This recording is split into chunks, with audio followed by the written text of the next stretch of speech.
పర్వదినం రథసప్తమి. సూర్యుడు తన గమనాన్ని ఉత్తరం దిక్కుకి మార్చుకున్నటువంటి సంక్రమణం రోజున మనం మకర సంక్రాంతి పుణ్యకాలాన్ని పురస్కరించుకొని మనం చక్కగా గ్రామోత్సవం జరుపుకున్నాం. 10 రోజులే అయింది. 15వ తారీఖు స్వామి ఊరిలోకి వచ్చాడు. 10 రోజులే అయింది. ఈ ఉత్తరాయణ పుణ్యకాలంలో చాలా విశేషమైనటువంటి పర్వదినం ఏమిటంటే రథసప్తమి. సూర్యుడు వేగంగా తన యొక్క 7 గుర్రాలని అధిరోహించి ఆయన యొక్క డ్రైవర్ ఒక ఆయన ఉన్నాడు. డ్రైవర్ అనగా వాహన చౌదకుడు లేదా సారథి. బాగుంది. సారథి ఎవరు? సారథి సూర్యుడికి అనూరుడు. చూసారా మీరు? ఉదయం వచ్చారు ఊళ్ళోకి. అనూరుడిని చూసారా ఎవరైనా? స్వామి ఒకరిని చూసారా? ఆ అనూరుడు అనేటువంటి ఒక వ్యక్తి ఆ యొక్క రథాన్ని నడుపుతున్నారు. రథానికి ఎన్ని చక్రాలు ఉంటాయి? సూర్యుడి రథానికి ఒకటే చక్రం ఉంటుంది. అటువంటి ఏకచక్ర రథాన్ని తీసుకుని 7 గుర్రాలు వేసుకుని ఆ అనూరుడు ప్రయాణాన్ని సాగిస్తూ ఉంటాడు. ఆ అనూరుడికి కింద భాగం ఏమీ ఉండదు, ఇక్కడ వరకే ఉంటుంది. అవయవాలు కింద అవయవాలు ఏమీ ఉండవు. తన తల్లి వద్దులే, చాలా దూరం 500 సంవత్సరాలు తన గర్భంలో ఉంటే తన సమితికి బిడ్డ జన్మించాడు, ఈమెకి పుట్టలేదని ఇప్పటికే 500 సంవత్సరాలు గడిచిపోయింది, ఇంకా బిడ్డ పెట్టినాడని తను బాదుకుంటుంది. అలా బాదుకోవడం వల్ల ఈయన ముందుగా జన్మిస్తాడు, అవయవం ఏర్పడదు కింద. మరి అటువంటి వాడు ఎక్కడ వృత్తి దొరుకుతుంది వాడికి? అందుకని సూర్య భగవానుడు తన యొక్క వాహనాన్ని శోధించమని ఆయనకి ఇచ్చాడు. ఆ అనూరుడు ఈ 7 గుర్రాలని, ఆ 7 గుర్రాలు ఎందుకు ఉంటాయి, వాటి పేర్లు ఏంటి, వాటి రంగులు ఏంటి, అవి వాటి గుణాలు ఏంటి అని మాట్లాడదాం. అవన్నీ తీసుకొని తన గమనాన్ని ప్రారంభం చేస్తాడు. సూర్యుడి యొక్క గమనం మీరు చూసినట్లయితే అత్యంత వేగంగా ఉంటుంది. మీరు సముద్రం దగ్గరికి వెళితే అర్థమవుతుంది ఆ విషయం. ఉదయం అలా ఉదయించినట్టు ఉంటాడు, ఒక్కసారిగా పైకి వచ్చేస్తాడు. కొన్ని వేల కిలోమీటర్లని నిమిషాల్లో అధిరోహించి ముందుకు వచ్చేస్తాడు. అటువంటి విశేషమైనటువంటి రథాన్ని అధిరోహించి ఈ సప్తమి గడియల్లో విశేషంగా సూర్యుని ఆరాధన చేసేటువంటి రోజు రథసప్తమి కనుక ఈ యొక్క విశేషాన్ని పురస్కరించుకొని ప్రతి వైష్ణవ ఆలయంలో ఈ విశేష సేవలు చేయడం జరుగుతుంది. తిరుమల క్షేత్రాలలో సప్త వాహన సేవలు జరుపుతూ ఉంటారు. మధ్యలో ఇప్పుడు చక్రస్నానం జరుగుతుంటుంది. ఈ సమయంలో ప్రారంభమైన దగ్గర కూడా మనమంత వైభవంగా చేయలేము. తిరుమల అంటి వైభవం వేంకటాద్రి సమం స్థానం బ్రహ్మాండే నాస్తి కించన వెంకటేశ సమోదేవో న భూతో న భవిష్యతి. వెంకటాద్రి అనేటువంటి వెంకటాచలం తిరుమల కొండ ఈ సృష్టిలో ఎక్కడా లేదు అటువంటి కొండ. అటువంటి గొప్ప కొండ అది. అటువంటి దైవం వెంకటేశ్వరుడు ఈ భూమి మీద ఎక్కడా లేడు. ఓన్లీ వెంకటేశ్వర స్వామి. ఓన్లీ అంటే వెంకటేశ్వర స్వామి ఒక్కడే. అటువంటి దైవాన్ని మనం అందరం కూడా తిరుమల క్షేత్రానికి వెళ్ళడం కష్టం కనుక ఎంత టీవీలో చూసినప్పటికీ కూడా, టీవీ అంటే దూరదర్శన్, దానిలో మనం చూసినా కూడా మనం దగ్గరగా వెళ్ళి చూసేటువంటి దానికన్నా ప్రీతినిచ్చేదేం కాదు. కనుక మనం మన ఆలయంలో మన శక్తి కొలది ఈ సేవలన్నీ కూడా తీసుకుంటున్నాం. భక్తులు, దాతలు, మహిళా సేవాదళం ఇలా ఎంతో మంది కష్టంతో చక్కటి ప్రణాళికతో ఈ యొక్క ఉత్సవాలని జరుపుకుంటున్నాం. మన అందరి యొక్క అభివృద్ధి, మన యొక్క గ్రామ అభివృద్ధి, దేశాభివృద్ధి అంతా కూడా సవ్యంగా ఉండాలని కోరుకుంటూ మనం ఉత్సవాలు చేస్తున్నాం. సంకల్పం చెప్పుకొని మనం చక్రస్నానంలోకి అడుగు పెడతాం. ఆరాధన కైంకర్యాలని మనోస్వామి చూసుకుంటాడు. మనం చక్కగా స్వామిని సేవిద్దాం. అందరూ నమస్కరించి చెప్పండి. మమ సహకుటుంబానాం సపరివారాణాం బాంధవానాం క్షేమ స్థైర్య వీర్య విజయ అభయ ఆయు ఆరోగ్య ఐశ్వర్య అభివృద్ధి సిద్ధ్యర్థం. ఎవరు చెప్పాలి ఇప్పుడు? ధర్మ అర్థ కామ్య మోక్ష చతుర్విధ ఫల పురుషార్థ సిద్ధ్యర్థం ఇష్ట కామ్యార్థ ఫల సిద్ధ్యర్థం ధన కనక వస్తు వాహన వ్యాపార పుణ్యకాలే మాధ్యాహ్నిక కాలే నిశాచూర్ణోత్సవ పూర్వక చక్రస్నాన మహోత్సవ ఉత్సవం ఆచార్య శ్రీముఖేన శ్రీహస్తేన పూజా కరిష్యే. ఏడుకొండలవాడ వెంకటరమణ గోవింద బోలో సుదర్శన భగవాన్.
ओम तत्संयो राम प्रणीमहे गाते यज्ञाय गाते यज्ञपतये दैवे स्वस्तिरस्वनः देव्याः ऊर्ध्वं दिवातमेधरम् छन्दो अस्तु द्विपदे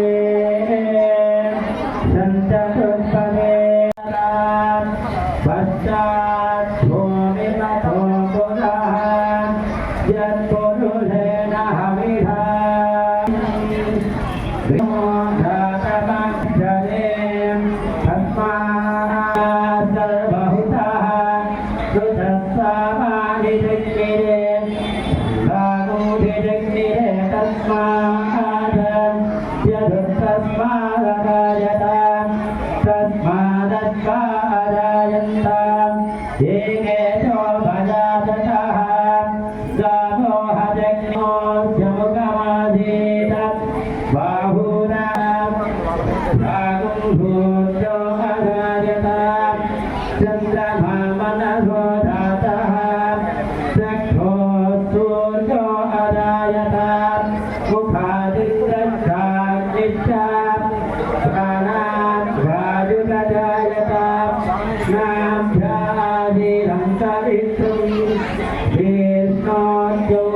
विष्णोद्योऽन्तभवत्पदाम् तथान्तो निर्दिश स्तोत्रात् तथा लोकागुम् अकल्पयन् नित्यवर्णं तमसस्तु काले सर्वाणि रूपाणि विचित्य वीरः नामानि कृत्वा अभिवदन् यदास्ते भाता बुधस्ताद्यमुदाधार चक्रप्रविद्वान् प्रतिधस्ततस्राम् तमेकं विद्वान् न मृत इह भवति नान्यः पन्था अयनाय विद्यते यज्ञेन यज्ञमयजन्त देवाः तानि धर्माणि प्रथमान् याधन्यन्ते हनाकं महिमानर्चन्ते यत्र पूर्णे साध्यात् सन्ति देवाः ॐ हिरण्यवर्णां हरिः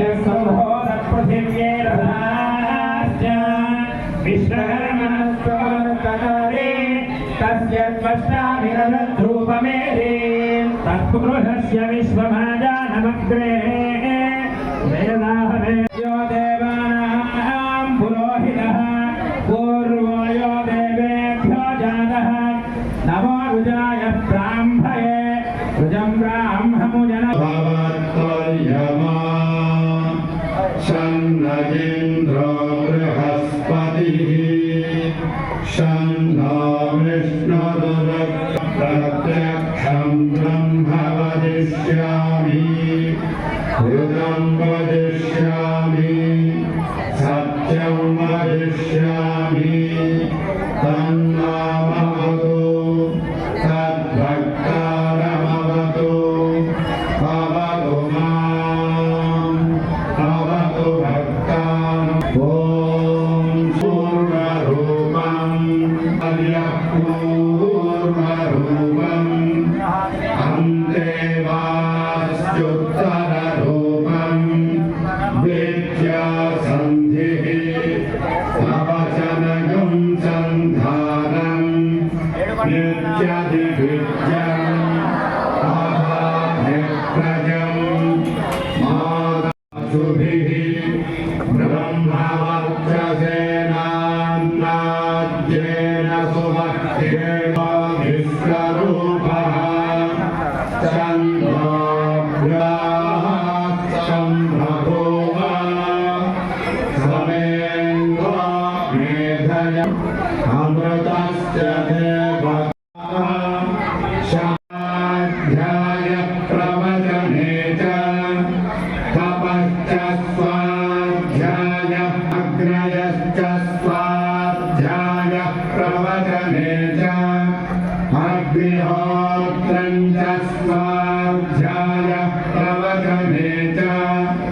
अतिथयश्च स्वाध्याय प्रवचने च मानुषं च स्वाध्याय प्रवचने च प्रजाज स्वाध्याय प्रवचने च प्रजातिश्च स्वाध्याय प्रवचने च धनः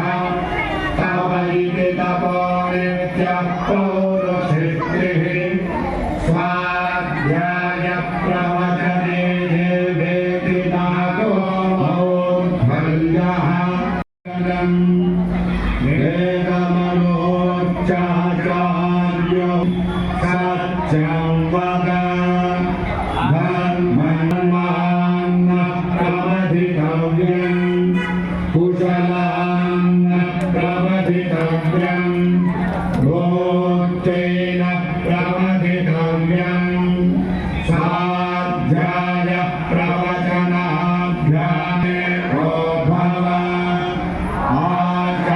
आचार्यदेवो भव अतिथिदेवो भव येन प्रस्वसितव्यं श्रद्धया ध्येयम् अश्रद्धया ध्येयम् श्रिया ध्येया ध्येयम् अभयतेना भीमा विश्रान्तिः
Raspun